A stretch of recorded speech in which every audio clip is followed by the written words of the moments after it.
Hey guys, it's been a while since we did an actual YouTube lecture because we did the peer review last week.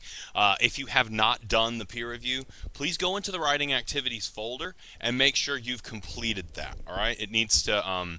That's going to be a pretty huge chunk of your grade, just that you're participating in peer review exercises as they come along. So I'm going to keep track of those, and at some point, I'm actually going to compile all those things together and give you a grade for it. Don't worry about the writing and the peer reviews being formal or anything. It's kind of like a journal. You get to do whatever you want to with it. I'm not going to scrutinize it. The important thing is that you do it and that your comments need to be very substantial there. Now, I need to kind of hurry through this YouTube lecture because we got some big things coming up. You're going to have your first test posted in the I think it's the assessments or test folder under lessons. That will be posted on Friday. I'm actually going to leave this test open until Wednesday so that you'll all have plenty of time to take it, okay?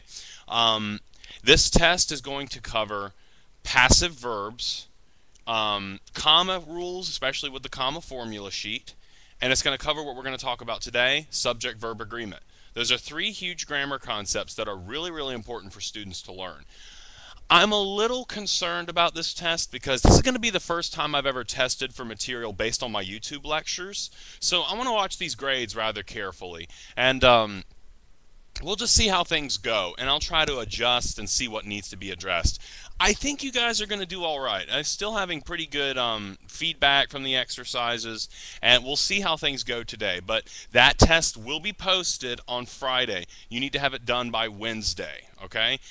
This is the first test you've taken with me. You are allowed to use resources. You can use anything that I have given you so far, all right? I'm actually kind of testing you on your ability to find help and use it appropriately. So all is fair game here, okay? Does that make sense? If there are any questions, feel free to go to the course lobby or send me a message. Let's jump head first into the material for today. Um, I have posted a handout for you under this lecture about subject verb agreement. I've also given you a handout on prepositions. We haven't talked too much about specific parts of speech yet. We talked about verbs. We need to talk a little bit about the other parts of speech, but I want to focus on prepositions for a minute because they're actually kind of important for this particular concept. Prepositions are confusing because they look a lot like conjunctions in a lot of the official definitions. This is one of the reasons why students struggle with grammar, is because it's just not explained very well. One of the official definitions for prepositions is something like it joins nouns and pronouns, or it joins parts of sentences. I don't like that definition because it sounds a lot like a conjunction. And if you'll remember, conjunctions are those words on the formula sheet that are helping you put the pieces of the sentence together. Those are conjunctions. You don't want to confuse those. Conjunctions are things like and, but, for, nor, or, however, therefore, nevertheless. Those are all conjunctions. Prepositions do something a little different. Prepositions, I like to say they show relationship. And the most common relationship you see with prepositions is location. One of my students once said, anything a squirrel can do to a tree. I particularly don't understand that, but it's stuff like a squirrel can go around a tree, it can burrow under a tree, it can climb up a tree, it can go through a tree.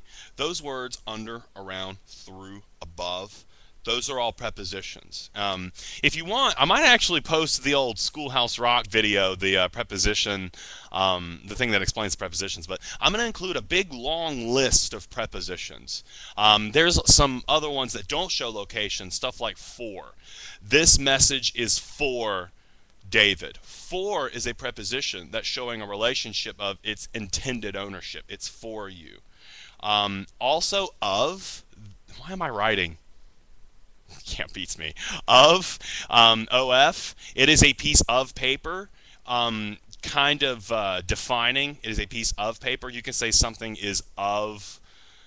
Anyway, you ever notice how hard it is to think about things in these terms? When you start thinking about little words like of or from, to is a preposition. You don't ever actually sit back and think, what does of mean? Now, prepositions, the only ways you can really learn prepositions is to actually kind of memorize them. And I hate telling you to do that because memorization is a very empty kind of thing. So what I'm going to do instead is I'm going to give you this big long list of prepositions and I want you to look over it. And the reason I want you to know this, I'll get to it in a minute. Prepositions can do weird things to your commas. We'll talk about that a little bit later, but it can kind of mess with the comma formula sheet I showed you. The big thing, though, is that prepositions can really mess with your subject-verb agreement. Now, what's subject-verb agreement? Subject-verb agreement is simply a question of number. How many things are you dealing with? Is it one or is it many? That's the difference between plural, there I go writing again, plural nouns and singular nouns. A singular noun is simply one person. David is going to the beach. A plural noun is multiple things. David's friends are going to the beach. Depending on the number of what you're talking about, you have to change the verb in order to make it match.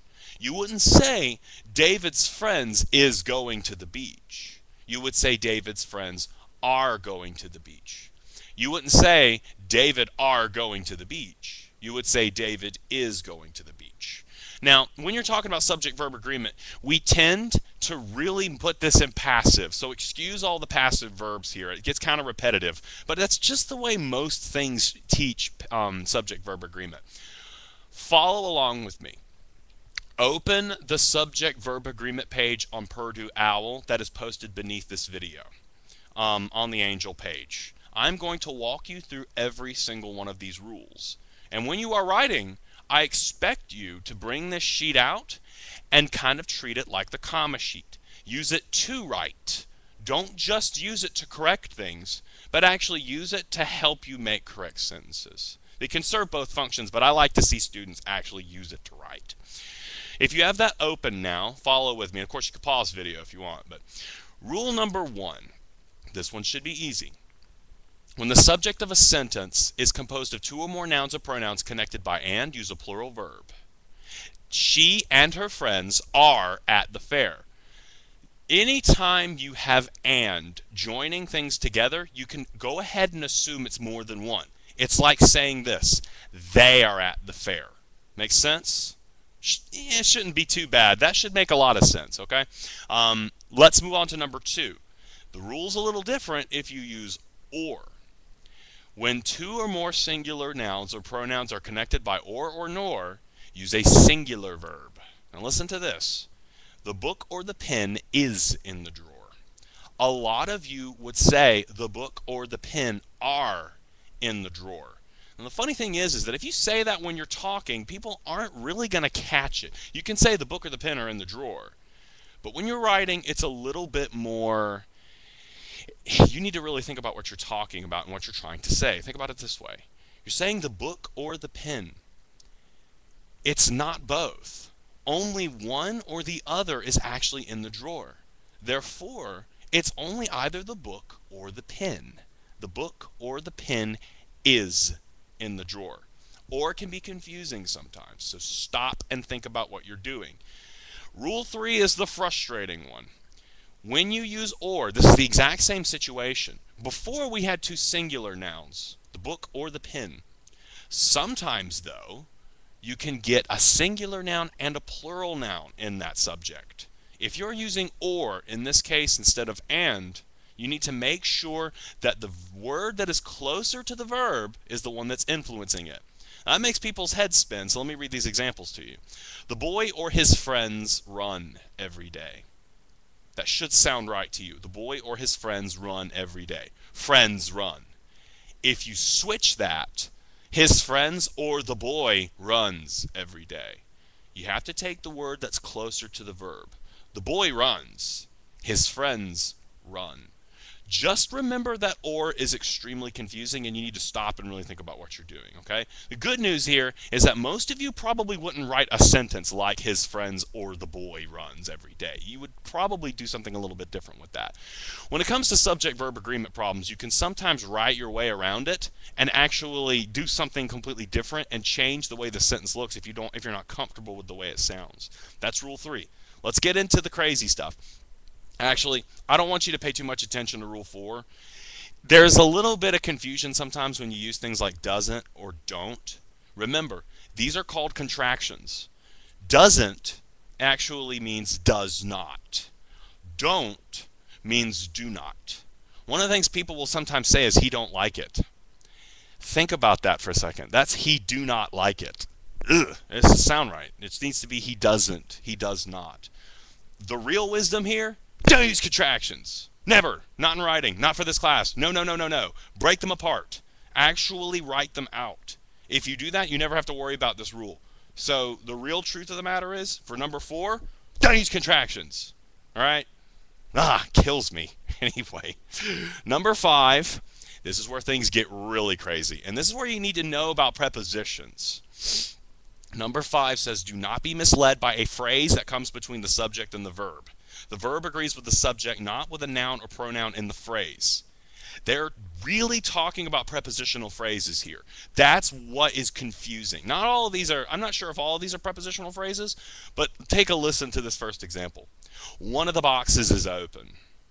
That should sound really strange to you. One of the boxes is open. You probably want to say one of the boxes are open. It's technically incorrect to say one of the boxes are open. It's only one. One box is open. Pay attention. With that of the boxes is a prepositional phrase. You can ignore prepositional phrases that come between the noun and the verb. Just get rid of it. Exit out. Funny thing. If you actually get rid of the boxes, you can read it as a sentence. One is open. Do you see how I did that? One is open. If you can make a complete sentence out of that by eliminating a little section of it, you need to take the verb form that would go if you eliminated it. But you can also kind of work your way around this problem just by slowing down, and that's one of the key things here. Slow down and think about what you're actually saying. It's only one box. Now, the other one that confuses people here, I'm actually going to jump ahead a little bit because the other examples, they kind of all show the same thing. But this one, the woman with all the dogs walks down my street. The woman walks. With all the dogs is a prepositional phrase. The woman walks down my street. Don't get confused. Don't say the woman with all the dogs walk down my street. It's the woman. The woman walks. All right? Makes sense? Again, this is a lot that I'm throwing at you right now, so feel free to ask questions in the course lobby. And I am going to do a little writing activity with this, but we'll get to that later. 6 is going to make your head spin. The words each one, neither, everyone, everybody, anybody, anyone, nobody, somebody, someone, and no one are singular and require a singular verb. This will make you feel like you are talking like a Klingon. Listen to this. Each of these hot dogs is juicy. Yeah, that should sound strange to you if you've just been speaking English and not worrying about written English. Each of these hot dogs is juicy. You want to say each of these hot dogs are juicy, don't you? But each is talking about each individual hot dog. I know it's confusing. Again, this is one of those you have to memorize a little bit, okay? The other one, either is correct. Some people would say either are correct. I have a test question using either that is going to blow your mind. Remember, either means it's singular, okay? You have to kind of memorize those words a little bit. That's the only way that this is going to work. The other rules, in my opinion, should be self-explanatory. Those aren't hard. Those should make sense to you. I'm going to leave you guys with this. One of my favorite test questions. Either of the dogs are or is barking. 90% of people who answer that question say either of the dogs are barking. It should be either of the dogs is barking. Okay? Take a look at this sheet. I'll throw together some type of exercise for you, and we'll continue to work with this. Look for the test on Friday. I'm anxious to see how you guys do. I think you'll be all right, but I'm anxious to get a little bit of an assessment to see how much of this is actually sticking. Thanks, guys. Have a good week, and we'll talk soon.